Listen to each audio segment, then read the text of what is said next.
Hello, I'm Lynn Bondurant, and welcome once again to our series about America's civilian efforts in air and space during a quarter century. During this 7th episode, we cover National Aeronautics and Space Administration activities from 1969, when men first walked on the moon, and we cover 1970 as well.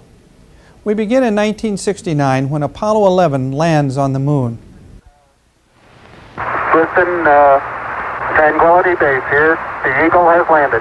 Roger, Tranquility. Those simple words, the Eagle has landed, mark the culmination of a goal set in 1961.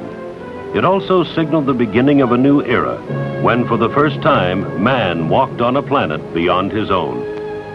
1969, an eventful year in aeronautics and space.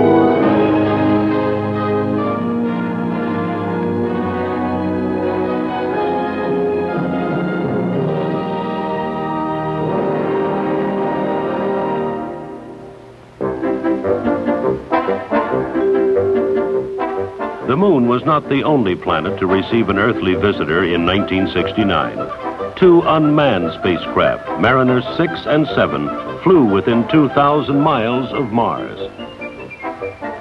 One was launched so it would fly in a north-south direction, the other east to west, taking pictures and recording scientific data as they traveled along. Here, in step-printed form, is what Mariner 7 actually saw as it approached Mars. The photographs revealed Mars to be different from both the Earth and the Moon. While craters were observed in some areas, one vast stretch of over 1,200 miles appeared to have none. Temperatures at the polar cap indicated it is made up of solid carbon dioxide, dry ice. The Mariner's scientific sensors provided detailed information on the Martian atmosphere and surface temperatures, and paved the way for future flights.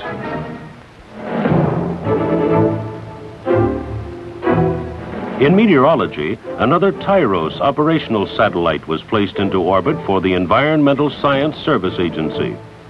The new TIROS, which sends back pictures of the Earth's cloud cover, makes early storm warnings and everyday weather predictions routine.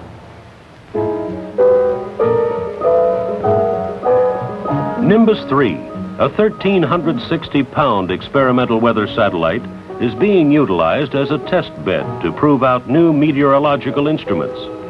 Temperature measurements made by the big weather satellite are helping map the weather of the northern hemisphere.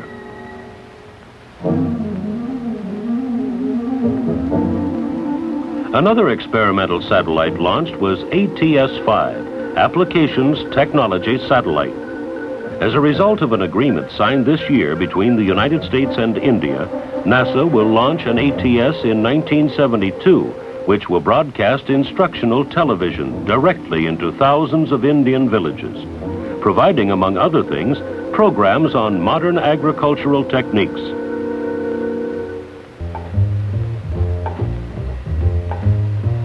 This is an artist's concept of a lifting body. At NASA's Flight Research Center in California, test pilots have made more than 150 lifting body flights. The wingless craft are considered to be forerunners of ships that can fly a space mission and then return to Earth like an airplane. The rocket-powered HL-10 has already flown 1.5 times the speed of sound after being dropped in midair. Because a lifting body can make ground landings, they become very attractive as low-cost, reusable space shuttles of the future.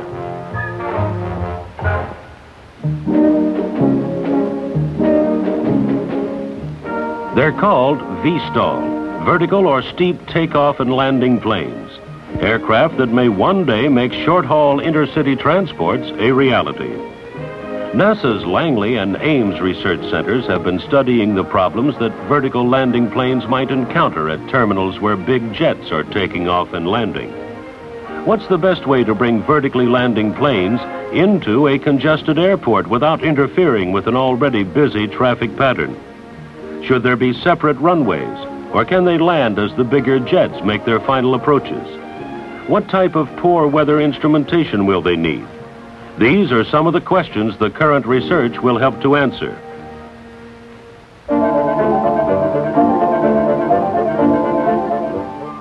There were 4 manned Apollo flights in 1969. The first of these was Apollo 9 with astronauts McDivitt, Scott, and Schweikart piloting. Theirs was an Earth orbital mission, a mission to check out for the first time all the various spacecraft systems needed to fly round trip to the moon. Through a series of intricate maneuvers, they dress rehearsed for the lunar flights to follow. During 10 days and 152 orbits of the Earth, they rendezvoused and docked with the lunar landing craft, checked out manual guidance systems, fired the lander's rocket engines, and practiced a space rescue between the lunar module and command ship.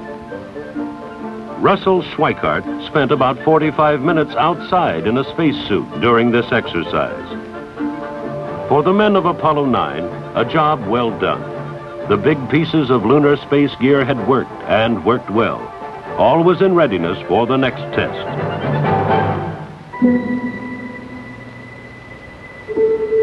Apollo 10. Its mission, fly to the moon and simulate a lunar landing. And so they did. While astronaut John Young orbited alone in the command module, codenamed Charlie Brown, astronauts Stafford and Cernan, flying in Snoopy, the lunar module, began making close passes at the moon. The 2 space pilots did everything but land.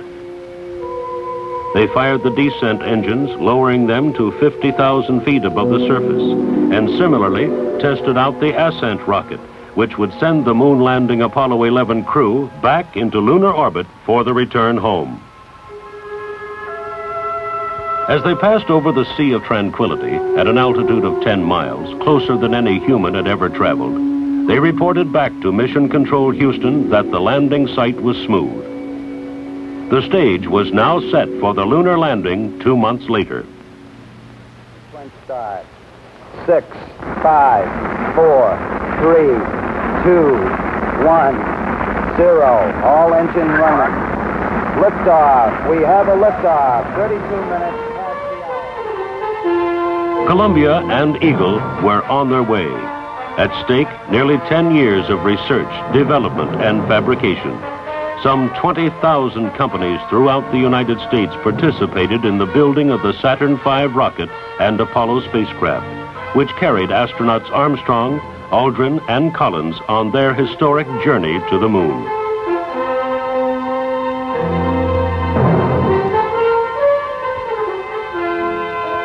Theirs was a journey like no other, for they were the first to set foot on the lunar surface.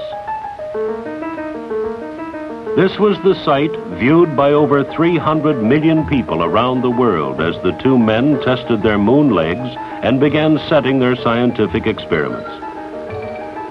After 22 hours, they headed for a rendezvous with Mike Collins and the trip home to Earth. Because of the possibility of contamination from the moon, the 3 astronauts were quarantined for nearly 3 weeks.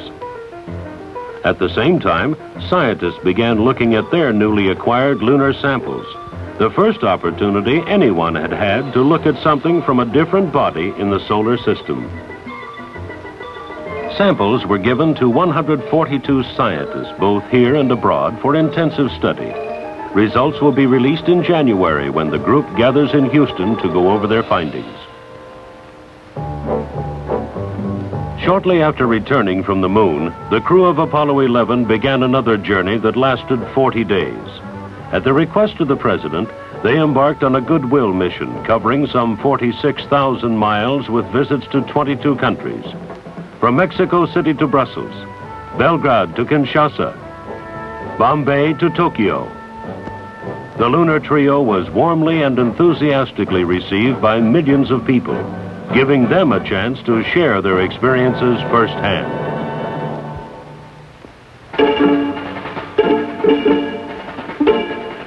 For the second time in 1 year, American astronauts headed for the moon. While astronaut Dick Gordon orbited in the command module Yankee Clipper, awaiting their return, Pete Conrad and Alan Bean flew the lunar module Intrepid toward a touchdown in the ocean of storms. A pinpoint landing was critical to this mission and all future flights. With this in mind, the two space pilots set the landing craft down within 600 feet of the unmanned Surveyor 3, which had landed there 3 years before. In addition to inspecting and removing pieces of the Surveyor for return to Earth, the pair collected about 90 pounds of lunar samples. They also set up 6 scientific experiments, which among other things will record moonquakes, measure the lunar atmosphere, and analyze the solar wind. En route back from the moon, the 3 astronauts witnessed and photographed for the first time an eclipse of the sun by the Earth. The splashdown of Apollo 12 was almost as precise as their moon landing.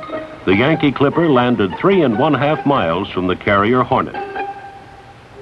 Space science, advanced research, aeronautics, and the first manned landings and exploration of the moon. 1969, a year to remember.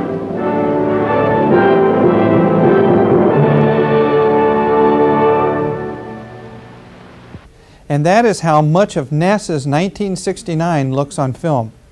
The following year, 1970, is the year of the first Earth Day, when millions of persons demonstrate against pollution. And 1970 is an eventful year for NASA.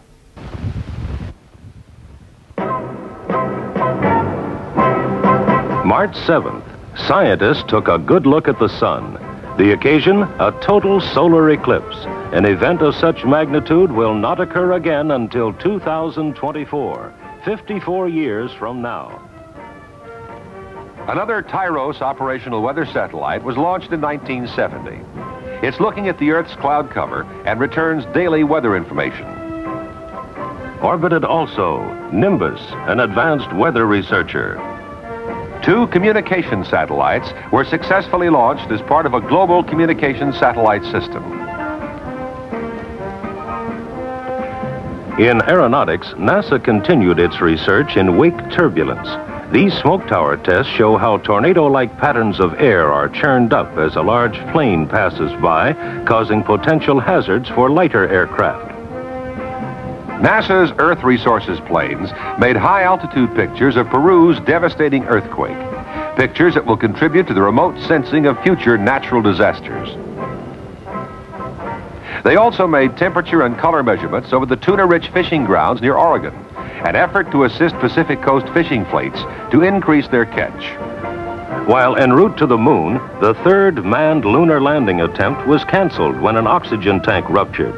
The Apollo 13 astronauts, Lovell, Hayes, and Swigert, were then safely recovered from the Pacific Ocean on April 17th.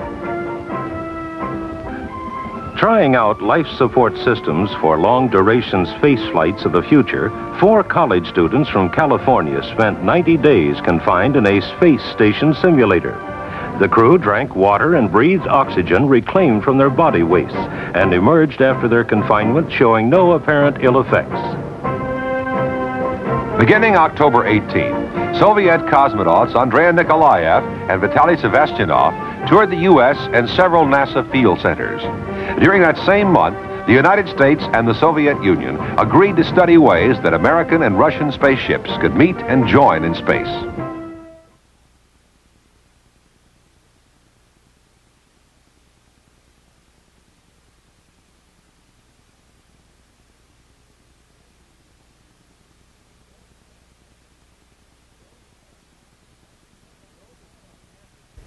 Those are some of NASA's 1970 highlights. Let's put the next year, 1971, into historical perspective. 1971 is the year anthropologists discover a lost tribe in a Philippine jungle, so overgrown that the tribesmen had never seen the moon. And in 1971, NASA continues to make progress.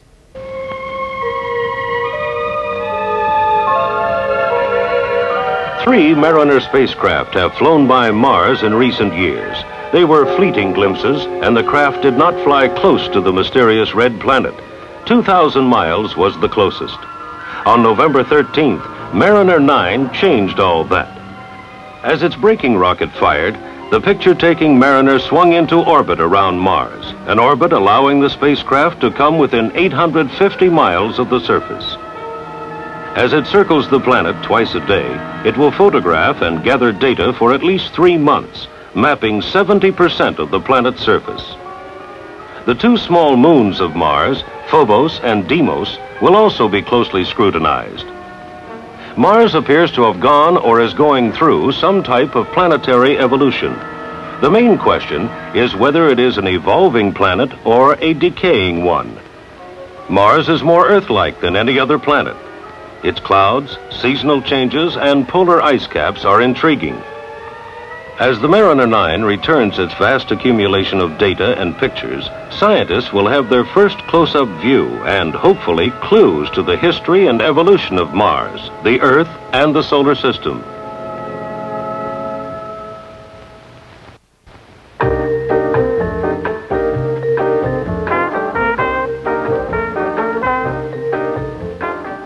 The Sun is roughly 10,000 times larger than Earth. Its very presence affects our daily lives. To learn more about this and about how it affects our environment, NASA orbited 3 unmanned scientific explorers. IMP, Interplanetary Monitoring Platform, was the first. The versatile IMP, 8th in a series, is exploring interplanetary space and the outer fringes of the Earth's magnetosphere. It also provides warnings of possible solar flare radiation hazards to moon-bound astronauts. With the Naval Research Laboratory, NASA launched the SOLRAD satellite. It too studies the sun's radiation and records the disturbances which can disrupt long-range communications and navigation systems. This computer-type picture shows the sun's disk and inner corona. It was returned by OSO 7, the latest in the orbiting solar observatory series. OSO is trying to determine the direct effects solar flares have on the environment, weather, and communications. Earth is surrounded by the magnetosphere, an enormous teardrop-shaped region formed by the solar wind, a supersonic stream of particles blowing on the Earth's magnetic field. It is in this region that a craft like the small scientific satellite does its job. Its mission is to investigate the causes of worldwide magnetic disturbances and map in detail the ways in which the motion of these particles changes with time.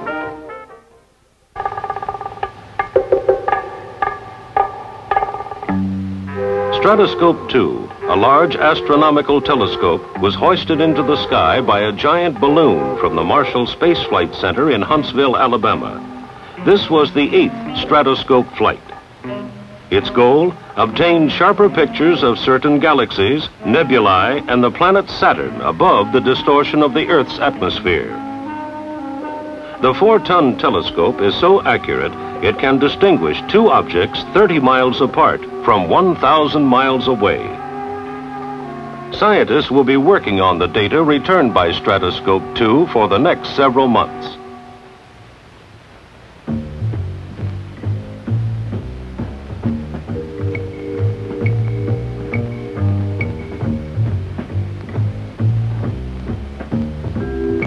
NASA used planes like this in checking out cameras and sensing equipment to be carried on future Earth Resources satellites and the manned orbiting Skylab space station. An interesting side benefit took place this summer as the specially equipped planes were used to detect southern corn blight during the 1971 growing season.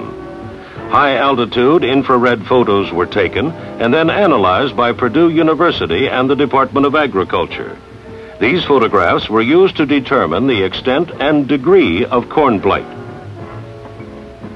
At the request of the local government, survey missions were flown over the island of Jamaica. Much of the water from Jamaica's 200 inches of rainfall never reaches its cities.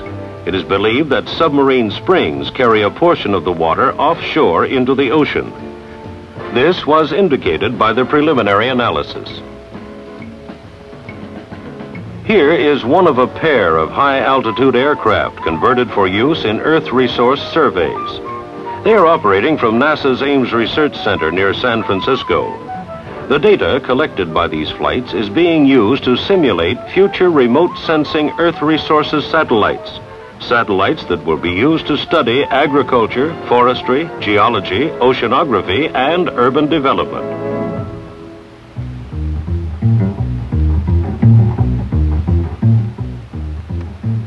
Test pilots at NASA's Flight Research Center in California flew a plane with a new type wing this year. Called the supercritical wing, it is shaped quite differently from conventional wings. The new design alters the flow of air over the top of the wing, allowing an aircraft to fly faster, farther, and at a lower operating cost.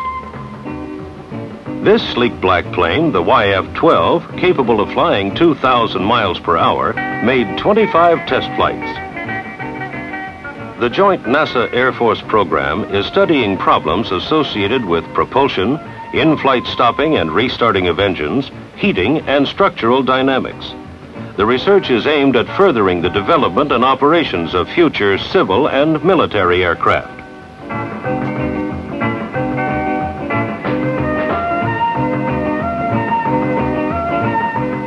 Eight times the M2 lifting body was carried aloft and dropped over the dry lake desert in central California.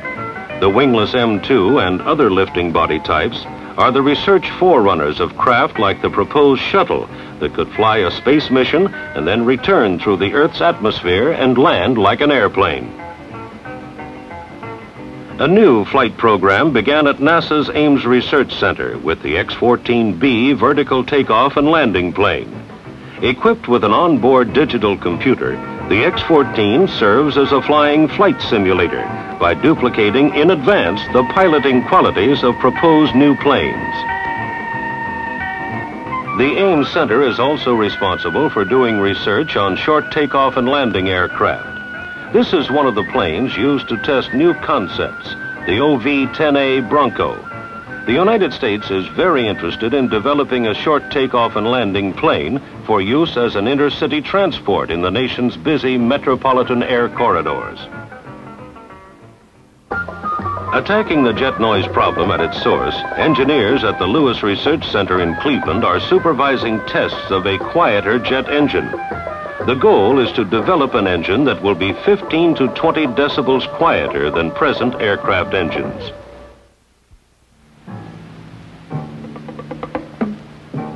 The scene is Cape Canaveral, Friday, May 5th, 1961. It was on this date that astronaut Alan B. Shepard became the first American to be rocketed into space.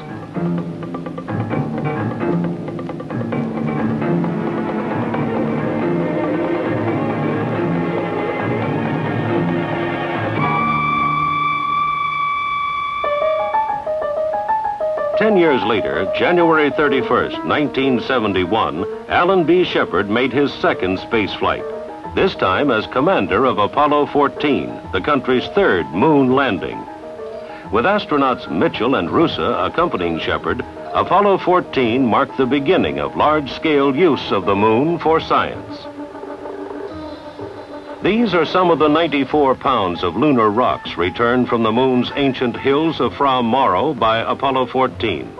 They are beginning to tell scientists a story 3.5 billion years old. From them, we are learning about the early history of not only the moon, but other planets as well. The Earth, Mars, even Venus and Mercury.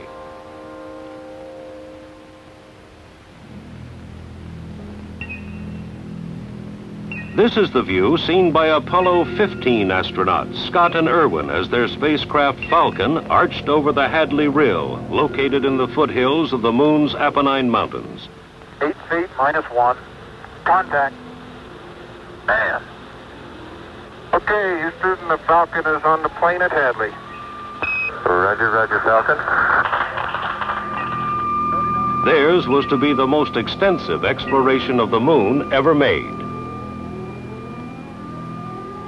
To prepare for the July mission, Scott and Irwin practiced on similar Earth terrain at the Rio Grande Gorge in New Mexico. They also spent many hours getting used to the lunar rover.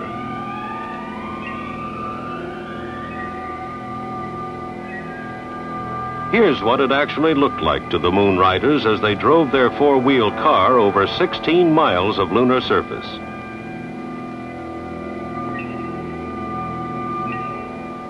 As a result of their increased mobility, the pair returned 180 pounds of lunar rocks and deep core samples. After liftoff, and while in lunar orbit, the trio launched a small scientific satellite called the sub-satellite to study the area around the moon. As they headed earthward, astronaut Al Worden climbed outside the spacecraft and retrieved film from a pair of mapping cameras. The scientific instruments left by Apollo 15 and the photographs and samples they returned are giving us a real understanding of the moon in relationship to the Earth and the Sun.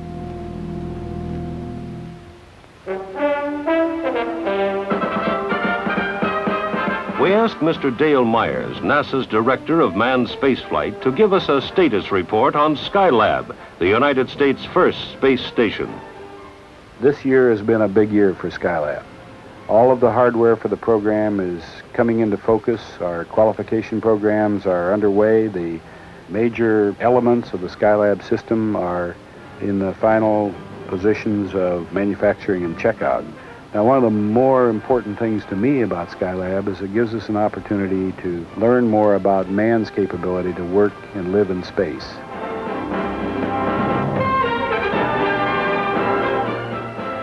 (1971), a year of significant achievement in aeronautics and space. These have been the highlights.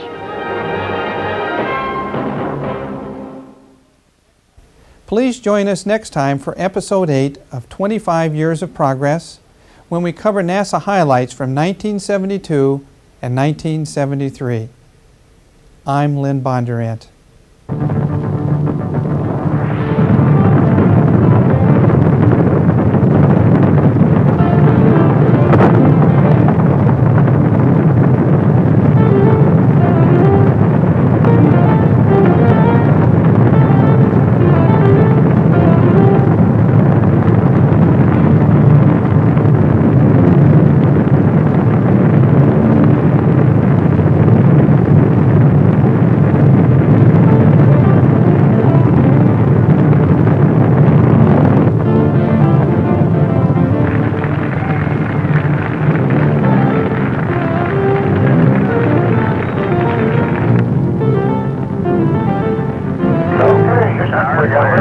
Looking good. Roger, Columbia, on a roll.